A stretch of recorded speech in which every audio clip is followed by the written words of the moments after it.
Hi everybody. In this short video, what I want to do is talk to you about set concepts.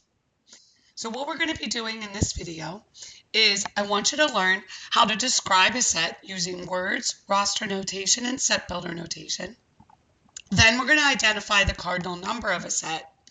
And then we're going to talk about equal versus equivalent sets. So first of all, there are three ways to describe a set: using words, using roster notation, or using set builder notation.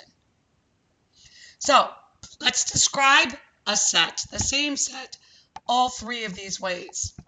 So for example, I could say that I have the set of natural numbers between 6 and 24.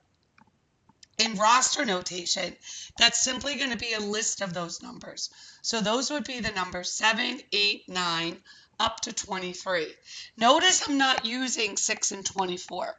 We're going to use that, we're going to interpret this very literally, between. Since it says between, we're not using 6 and we're not using 24. Set builder notation looks like this. Now I put in italics how you would say this out loud. So it would be all of those elements X. This line means such that. So it's all those elements X such that X is an element of the natural numbers and 6 is less than X, which is less than 24. Now I did have another example, and this time I'm describing this set as the set of natural numbers between 6 and 24 inclusive. That word inclusive means you're going to use those endpoints. So you're going to use 6 and you're going to use 24. So this would be X is the set of all elements X such that X is an element of the natural numbers. 6 is less than or equal to X, which is less than or equal to 24. Okay, now what about this idea of the cardinal number of a set? That's just a fancy word for how many are in the set.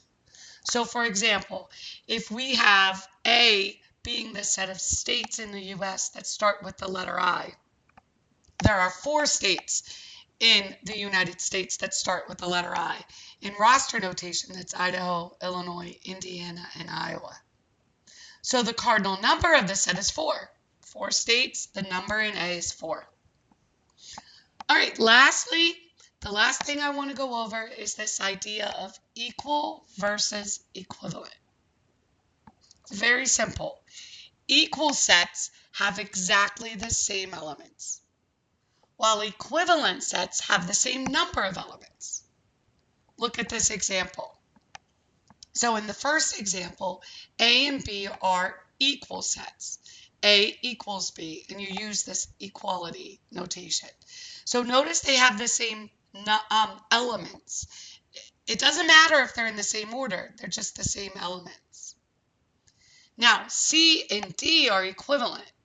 C is the set of Idaho, Illinois, Indiana, and Iowa, but there are 4 elements in that set, and there are 4 elements in set D. So we say C is equivalent to D. Okay, pretty simple. Talk to you next time.